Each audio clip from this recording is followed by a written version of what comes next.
A few weeks ago, I did a tier list of every Eurovision winner since the year 2000, and it went down rather well. So today, we're going to do the same thing, but with the second places, the runners-up. This one has a lot more variation in quality, and also one of my most hated Eurovision songs of all time, so you're going to want to stick around to the end to hear what I have to say about that. Again, we have 24 songs to get through today, so I'm not going to do a long intro, and we're going to get straight into it. But quickly before I do, make sure to follow me and my editor Jay on Twitter. You can follow me on Instagram as well. You can get videos a day early if you join the Patreon, and we have a Discord link in the description as well. Most importantly, if you enjoy the video, make sure to like it, make sure to subscribe to the channel as well. With that, it's time to start putting these songs on the tier list, and we're going to start in the year 2000 with Alsu's song from Russia, Solo. By my actions, you should know. I'm going solo.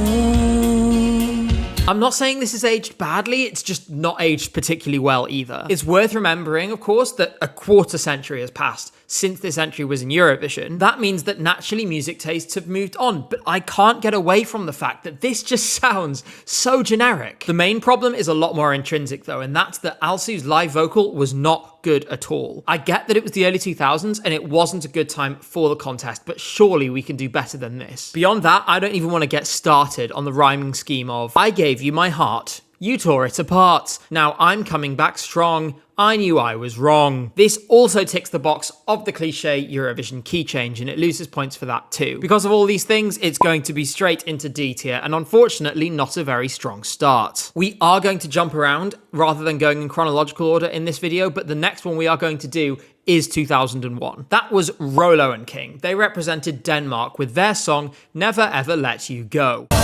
Never, never let you go. No, not that one. The other one. I'll never ever let you go. Though you hurt my feelings, you bring back memories all the time. I did not remember this song at all before I went back to listen to it for the purposes of this video, and actually I was kind of pleasantly surprised. I was completely caught off guard because country music and Eurovision are just a completely alien concept to me, unless you're Do a Bob. But I guess it makes sense that given it's a timeless music genre, it has been in Eurovision from time to time over the years, and it came damn close to winning in 2001. Much like a lot of Eurovision songs from this time, it feels a little bit like a pastiche of someone's idea of what this genre of music should sound like, rather than a truly authentic piece of work in that area. It just has a slight uncanny valley effect that makes it feel ever so slightly less genuine. At the same time, it's a nice song, it's a pretty warm feeling that you get listening to it, and it's fun and different from a lot of what we got around this time. Like I say, I'm not saying I don't enjoy this, it's just a thoroughly weird experience. We did lose a little bit of that weirdness because this song was originally in Danish in their national selection before it was changed to English for the contest. Overall, given that this is not terrible, but also not the best, I'm going to put it in C tier for now. At the very least, it pleasantly surprised me. Next up is Ukraine in 2008, where Annie Lorak represented the country with her song Shady Lady. Set you on fire, yeah. Shady Lady, I'm gonna strike like thunder, I am ready. Times really do change, and few places demonstrate that better than a Ukrainian Eurovision entry written by Philip Kirkorov. You need to leave! This one has been a staple at Eurovision Club Nights for the best part of 15 years now, and it's easy to see why. Even though it has the same kind of 2000s vibes that a lot of runners-up from this time did, this one has aged way better, probably because it has a lot of the trappings of the modern contest that the others that came before it didn't, and we'll get onto many of those later. It also came from the same Kirkorov/Kontopoulos school of bops that is still pumping songs into the contest now. Dimitris Kontopoulos might not be as good as he was then, but Sugar and Liar are still absolute bangers, albeit admittedly they're disaster bops. In any case, focusing back on Annie for a moment, the stage show for this song is really exceptional as well, and by 2008 standards, I actually think the sort of half dance break thing is pretty impressive. I especially love the gimmick with Annie's silhouette being lit up on the light boxes behind her, and it feels like a precursor to the kinds of stagings that we saw in the decade to come, such as the projection-based staging in 2016 that Sergei Lazarev used for his performance of You Are the Only One. It was the Russian entry that Annie lost to this year as well, and to be honest, listening to this, I understand even less now than I did then how Dino Bilan's Believe beat this. You'll have to watch the winners tier list video to hear my full thoughts about that song, but the short version is I didn't like it. This song is and will always remain a giant of Eurovision girl bops, therefore it's going into A tier, and that's where it belongs. Following on from Annie Lorak, in 2009 we had Iceland. They sent Johanna with her song Is It True? Is it true? Is it true? Is it over? Did I throw all of your sympathy? To date, this is Iceland's best result at the contest, but had the contest not been cancelled in 2020, I am almost certain that Dathi Freyr would have changed that. 2009 was one of the first Eurovision editions that I actually watched in full, and because of that, this one has a special place in my heart. This was one of my favourites when I heard it back at that time, and I still love it now. The first thing we can say is that Johanna's voice is really exceptional, and it really suits the song. As far as ballads from this time period go in the contest, this is definitely one of the stronger examples. You could criticise to say, however, that it's very middle of the road. This does nothing to push the boat out in any direction. I'm also frustrated by the fact that this song kind of phones it in at the end by using a cheap key change to elevate it when it really doesn't need it. In addition to that, whoever dressed her in this needs to be fired because that is a crime. On the basis of all of those things, I'm going to put this in B tier. It's a really nice song. She's a really talented vocalist, but no new ground was tread here, and I do need to counterbalance my personal emotional attachment at least a little bit. Next up is 2016 and Australia. That year it was Dami Im with her song Sound of Silence. Now my heart awakes to the sound of silence. Australia in Eurovision feels pretty normal now, but in 2016 it was still a novelty and it was only their second ever participation. That meant that the spotlight was on them, and safe to say, this was just about the best thing they could have done. 2016 was kind of a turning point in terms of the quality of the songs in the contest and the quality of the production anyway. But in my opinion, this is one of the best ballads of the entire decade to grace the contest. Dami Im's vocals are amazing, and the song is sparse enough to focus in on that without being too sparse and creating an empty feeling. When you have a vocalist who is this good, it enables you to hit some pretty incredible big notes as well. In that respect, the big note that Dami Im hit at the end of this performance is one of the most memorable in my entire time of watching the contest. And it beats to the sound of silence.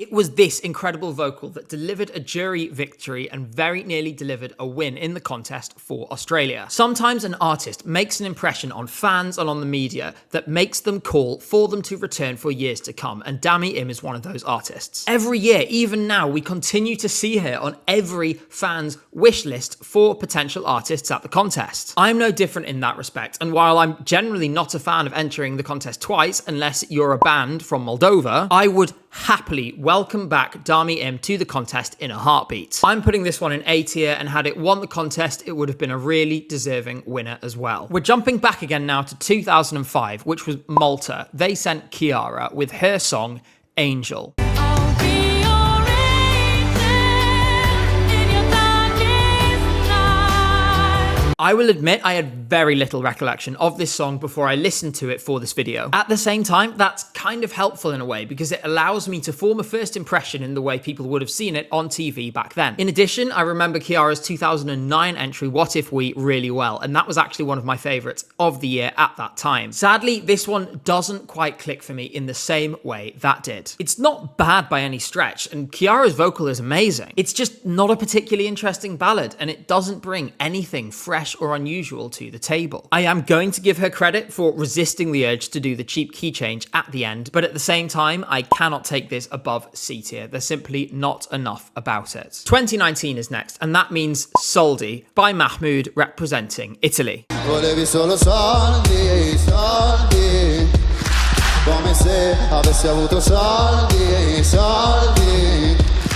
I have a lot of love for this song, and it's a song that I actually streamed to death in 2019, more than any other song from that year. It's testament to just how strong this song was that it needed zero fancy tricks at all, and they went for a really minimal staging as a result. In my opinion, this was really effective. Soldi came at a really interesting time for the contest, because around 2019, there was a shift in how the entries were being perceived by the public, but also how artists and broadcasters were approaching the contest. As a result, you had a lot more commercially relevant and commercially successful songs, and this was one of them. Therefore, you have to credit this song for being one of the reasons why, musically, the contest was in such a strong position after this. As for the song itself, Mahmoud has a really unique voice that suits this perfectly, and the addition of a little bit of Arabic really helped as well. It's a nice nod to his background and his heritage. As well as that, obviously, the song is a banger, and when Italy were delivering at this level, you knew that a win was coming, if not in 2019, then in the very near future. And in the next contest in 2021, that's exactly what they did. It goes into A tier, but let's make no mistake, this is a symbol of the contest's modernization in the late 2010s. Going forward to that edition where Italy won, running up behind them was France. They sent Barbara Pravi with her song Voilà. Voilà qui je suis, me voilà même si. Interestingly, the most viewed performance of this song on YouTube is actually this one by a 15-year-old girl with an orchestra conducted by Andre Rieu. Voilà qui je suis, me voilà même ici. That endorsement is just about the highest possible praise you can give a song. As well as that, it says everything about Barbara's merit as a singer and a songwriter. You will be really, really hard-pressed to find anyone who at the very least doesn't acknowledge the fact that this was a really high-quality performance and of really high artistic merit. And again, you'll find very few who didn't think it was amazing. It's honestly a real shame that we had this in the same year as Måneskin, because it meant that inevitably one of them couldn't win, and they both would have deserved it. I've talked before about cultural capital in Eurovision and about how something that connects with or builds on pre-existing positive impressions of your country can get you a really long way. This is one of the best examples of that I can think of, because this is so French, it's practically got a big curly mustache, is dancing around with a bag of fresh baguettes, and is attempting to surrender to the Germans. By the way, how the Italians managed to palm that stereotype onto the French, given their tendency to change team halfway through a war, I don't know. In all seriousness, and with apologies to all of the French and Italian viewers I have just offended, please know that I mean it when I say both of your entries in 2021 were incredible. And in their own ways, they were superb representatives of your countries and of your cultures. Back to Voilà, and to be honest, I think this will go down as the best example of a French chanson in the contest's history. I just wish it could have been the winner that it so clearly deserved to be. It's an S tier for me. From there, we're going back to 2011 with Rafael Gualazzi from Italy and his song Madness of Love. And you fly over lands where your eyes can find the end. To quote a certain football YouTuber who was recently a guest on this channel, what the hell is a polar bear doing in Arlington, Texas? Show me someone who predicted this song would come second in Eurovision, and I'll show you a liar. This one was 13th in the pre-show odds, but it would have comfortably won the jury vote under the new voting system. As things actually turned out, the second place that this achieved was only really possible because of the uniquely bizarre results that took place in 2011. Under that new system I mentioned, every single song in the final would have gotten over 100 points except for one. That one, incidentally, is this year's winner, Switzerland. In any case, this got very close to winning, and some may say that the one song that did beat this had some help to get it over the line. As for the actual song itself, I actually think this was a really fitting way for Italy to return to the contest. Ever since then, they've very much adopted an approach of doing their own thing and not trying to follow any other trend in the contest or in another country. That has served them extremely well, and I can't really picture a song like this being sent by another country and staged in this way. Italian as a language definitely has its own unique advantages as well. I have to say that while I don't love this, it has aged well, it still retains its charm, and it certainly isn't pretending to be anything that it isn't. Looking back, it would have been a much better winner than what finished ahead of it, but that isn't a high bar to clear because that was one of the worst Eurovision winners in history. This song itself is a C tier for me, but what it foretold for Italy's return to the contest is far more important than this entry in isolation. Next up is 2013, which brought us Azerbaijan's Farid Mammadov with his song Hold Me. Hold me, just hold me, unchain my soul. This one is an interesting one for me because while it's not a bad song, two of my three favorite Eurovision songs of all time finished immediately behind this in Gravity by Zlata Ognjevich and I Feed You My Love by Margaret Berger. That said, I will try and keep the emotional attachments out of this. I actually think this was one of the stronger male-led power ballads in this era of Eurovision, and the staging was pretty cool as well. The whole mirror image shadow concept they had going on with the guy in the box worked pretty well in my view, and hit the right balance of being both a neat trick and a little bit silly. This song also marked an end of an era for Azerbaijan in the contest because after this, their fortunes dramatically fell off. They bookended that era though with one of their strongest efforts. This one is going into B tier overall, despite the fact that I'm once again deducting points for the cheap key change in the chorus. We had one Never Let You Go before, and now we have the other one. It's 2006, Dima Bilan from Russia with his song, as I said, Never Let You Go. Never, never let you go.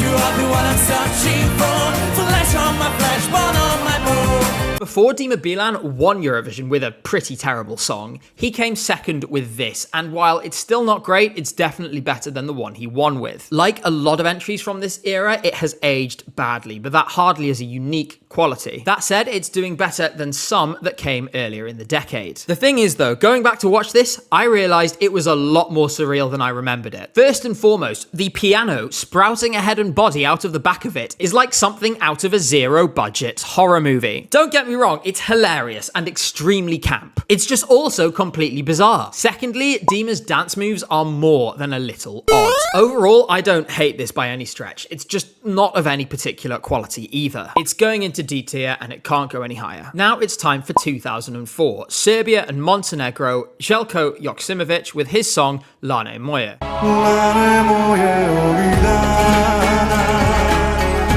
više ime tuguje.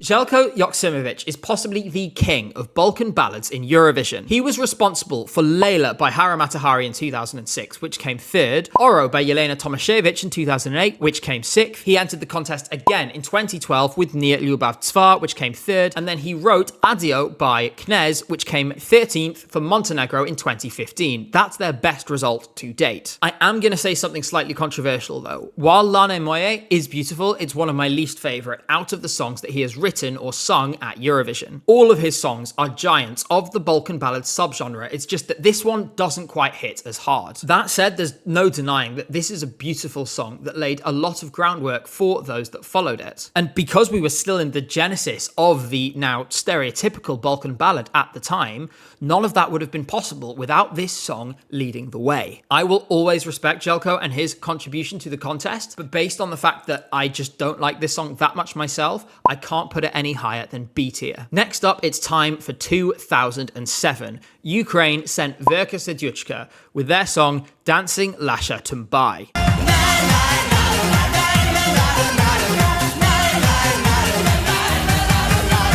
Verka, They Could Never Make Me Hate You. This is almost definitely the most iconic second place finisher at Eurovision of all time, and certainly of the 2000s. In addition to that, it has lived a life both in the Eurovision bubble and out in popular culture that most Eurovision entries could only dream of. Even those who've barely engaged with Eurovision, often people who haven't watched the contest live, have come into contact with this song. They have heard it somewhere. It's catchy as hell, it's totally ridiculous, it's sung by a drag act with the number 69 on their back and a giant star on their head, and it's absolutely for the best for the show that it didn't win. But honestly, I think it's better like this because coming second allowed it to become an all-time cult classic. There is a reason why they still bring back Verka every other year to be an interval act. My favourite instance of this though has to be in 2017, where they literally just got Verka and their mum to go into the crowd and have a dance. Nothing complicated about it, just this for 3 minutes.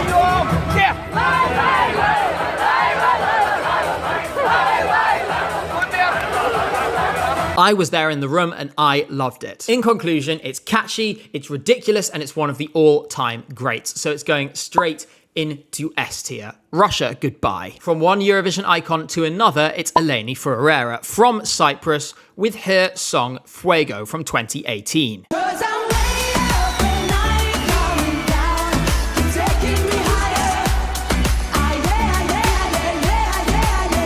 There is no doubting the legendary status of this song now, but we shouldn't forget that before the contest, nobody saw this coming. Everybody was sleeping on this, and longtime Eurovision fans will remember the way that people lost their minds after this rehearsal clip dropped.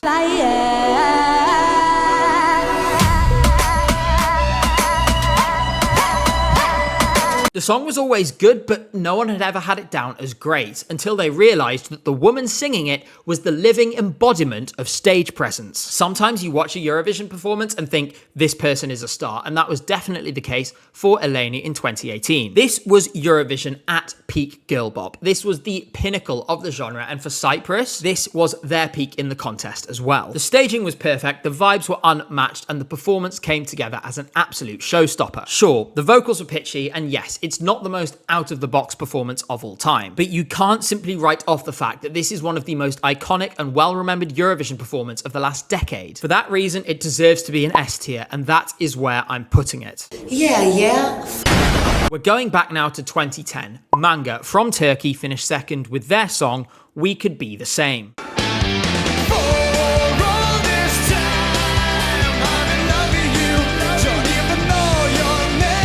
To everyone from Turkey watching this video, because I know what you're thinking, and I agree with you, you were robbed. This song deserved to win the contest. I made my feelings clear about the winner of 2010, Satellite by Lena, in my previous video where I talked about the winners. But I really can't stress enough. This is like turning down a full steak dinner in favor of a 6-inch steak and cheese from Subway. Not even a foot long. As for this song, it is an absolute banger that has not aged at all in my view. What's more is the staging could have come from a much more recent edition than 2010, given the complexity of the camera work and the storytelling. This kind of thing had started happening in 2010, but on nowhere near the scale or level that we see today. I cannot imagine the discussions between the band, the broadcaster, and the EBU when they said, we want to have a dancer on stage who's going to angle grind their own wrist.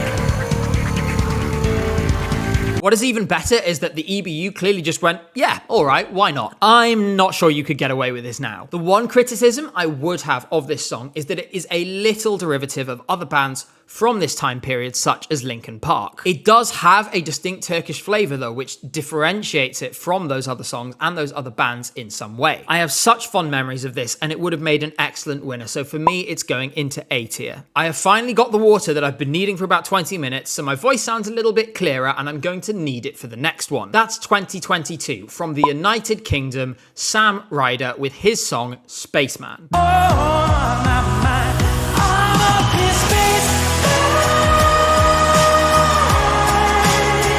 This one is going to be pretty emotional. I had resigned myself prior to 2022 to a lifetime of disappointment, of 24th places, of 0 points, and Gemini and James Newman, and Engelbert Humperdinck from the UK. Then, all of a sudden, the human equivalent of a golden retriever with an unbelievable voice shows up and does this.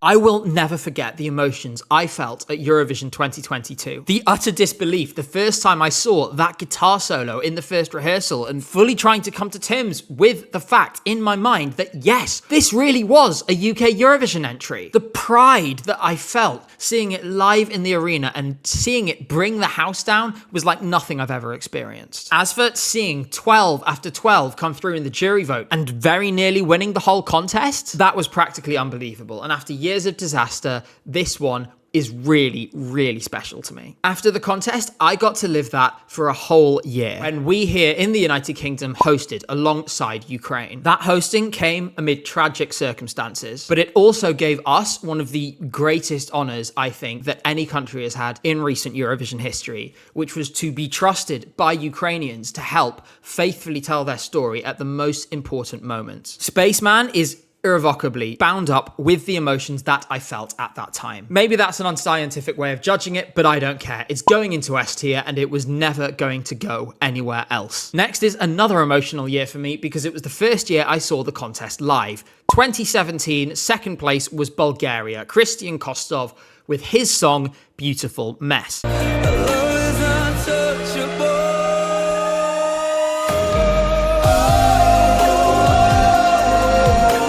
Before we talked about how close the 2011 result was and how thinly spread the points were across all of the entries. 2017 is kind of like the opposite. Firstly, in that the top two songs scored 1,373 points between them. And secondly, that poor Christian Kostov somehow didn't win the contest, with what is still the third highest score of all time. Unfortunately for him, poor Portuguese jazz man had managed to hoover up a probably never going to be beaten 758. I'm probably going to upset Jay with this one because I'm pretty sure he was Team Kostov in 2017, but I just never got this song. Firstly, the lyrics are a bit odd. For example, everything is on the wire, that's not an expression in English. But given the fact that Christian Kostov and the songwriting team's first languages are not English, I can let that one off. What I can't get around is that the style of this just didn't appeal to me at all. That said, his vocal is obviously excellent, and you can't argue with the fact that he bulldozed absolutely everybody except for Salvador Sobral. What's especially impressive is that he's opened up in the interim period since 2017 about how difficult an experience this was for him mentally and about how traumatic it was going through this experience at the age of 17. Nevertheless, because it's something that I'm just never going to really get, I'm going to put it in C tier. With respect for the performance, it's just not for me. Next up, it's 2014. The Netherlands finished second in that edition, sending the Common Linnets with their song, Calm After the Storm.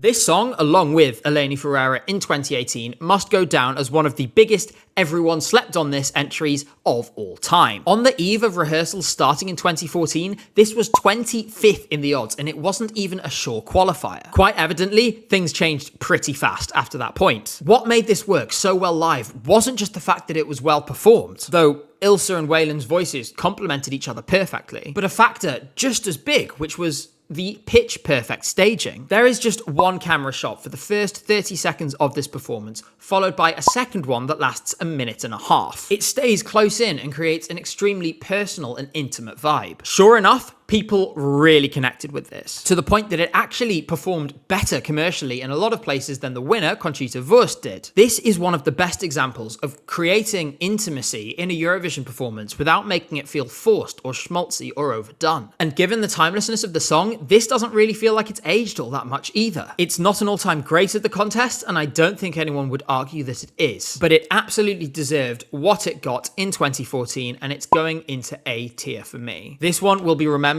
fondly for a long time to come. Next up is 2023. That, of course, was Finland. Karja with his song Cha Cha Cha.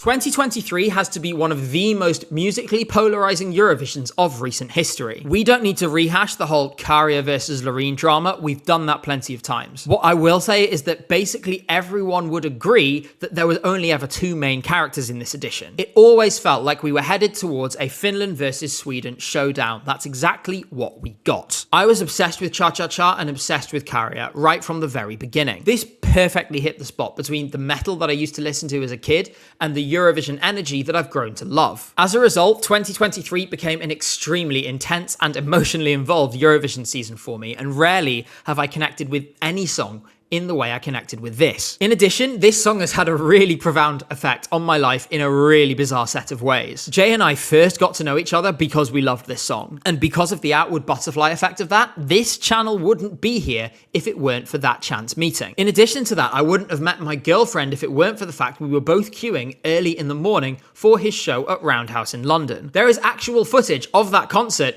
on the second ever video on this channel. Before any of you get weird about it, no, she's not in the video. But needless to say, that was one of the most incredible concerts I've ever been to. Well, that was quite good.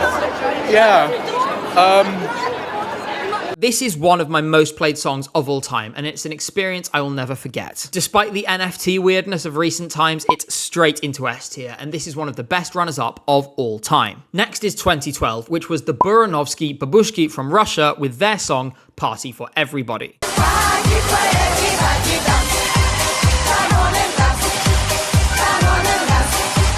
I find it very difficult to dislike this for a whole bunch of reasons. Just like everyone else in Europe in 2012, I found this rather silly song of a bunch of grannies from Udmurtia singing about having a party rather endearing. They're singing about putting the tablecloths out for their relatives who are visiting, and they bake a tray of cookies on stage that they then give to the smallest and most adorable granny. The crowd went absolutely ham for this at the time, as did the public at home. This would have come within 11 points of beating Euphoria in the public vote under the new system. They would have scored 332 points. Additionally, given the song's lighter content and the politics of the time, this lives slightly more freely of the baggage that more recent Russian entries in the contest have had, but more on that in a minute. I get that this is completely ridiculous, but it's so much fun that I'm gonna put it in B tier. We're going all the way back to 2003 now, which was Urban Trad from Belgium with their song Sanomi.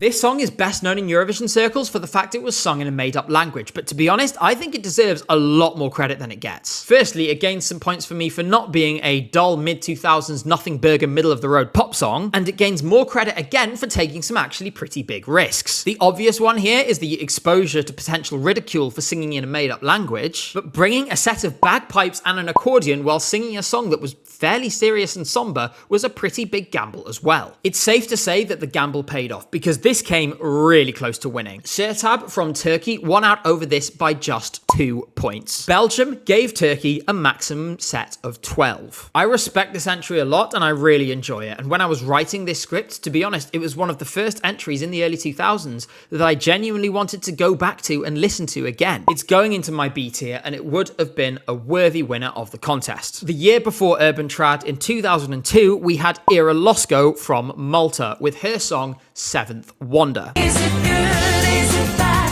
Am I simply going mad? Is it fiction or fact? Am I really losing time? Unfortunately, much like the other songs from this period, this just feels horribly dated now. The 2000s were rough for the contest in a lot of ways, especially around the turn of the century, and this kind of illustrates why. True to form, the contest was 5 years behind the general trends of music at this time, which is presumably why the chorus of this song sounds exactly like C'est la vie by Bewitched. Is it good? Is it bad? Am I simply going mad?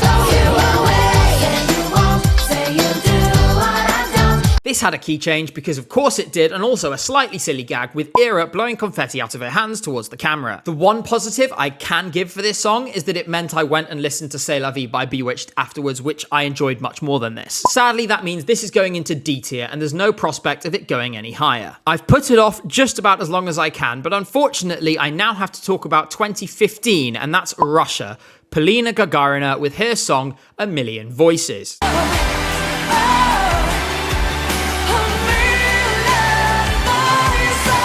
In an era of nauseating peace ballads from Russia, this one might just be the most egregious of the lot. To sum up the extent of Polina Gagarina's mask-off trajectory since Eurovision, she performed at the huge pro-invasion of Ukraine rally in March 2022, ironically singing a song by a band known for their anti-war politics, and was cited at a meeting of supporters of Vladimir Putin, before ending up being sanctioned by the European Union in 2024. That'll mean an end to her beloved holidays in Greece. So when you take an individual as duplicitous and morally bankrupt as Polina and give her a song about love and peace and how we should all come together, you get one of the most callous and brazen performances in the history of the contest. This is an utterly dishonest performance from a liar and a fraud, representing a state run by gangsters who had just, and not for the first time, lopped off a piece of their neighbour's territory, while simultaneously essentially banning LGBT people from having any kind of public life. Well done, by the way, to these fans who held up pride flags in protest that were captured multiple times during this performance. And well done to everyone who booed this with a righteous fury so great that the hosts pleaded with you to stop. You did the contest a great service that day. Polina's voice is obviously excellent. Nobody is going to attempt to deny that. Unfortunately, that doesn't matter one bit with a backdrop like this one. Given everything, I've decided to award a special designation to this song in recognition of its uniquely awful contribution to the contest. Welcome, Polina Gagarina, to the War Crimes Apologists tier. Now, let's move on and never discuss this again. We're closing off on a positive note, which we need after that. We're going to talk about this year's runner-up, which was Rim Tim Tagi Dim by Croatia's Baby Lasagna.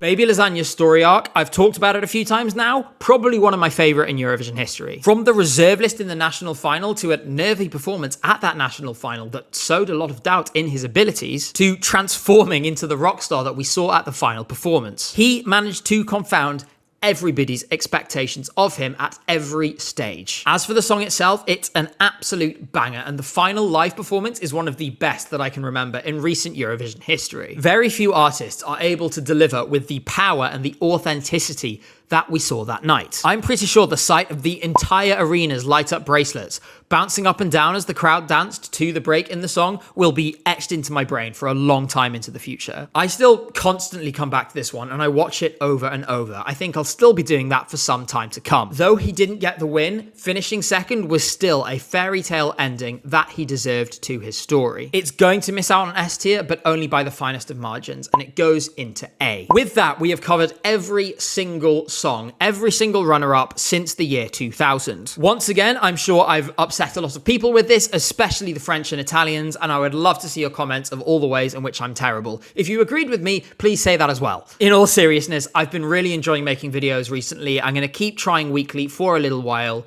just because I feel like on a real high and a really good level of energy at the moment. I really appreciate all of the support, and I've been massively humbled, especially by the response to the video last week with Nemo. You can go and watch that now if you haven't already. For now, I'm really looking forward to what we've got planned for next week. I will see you there, and for now, take care and see you soon.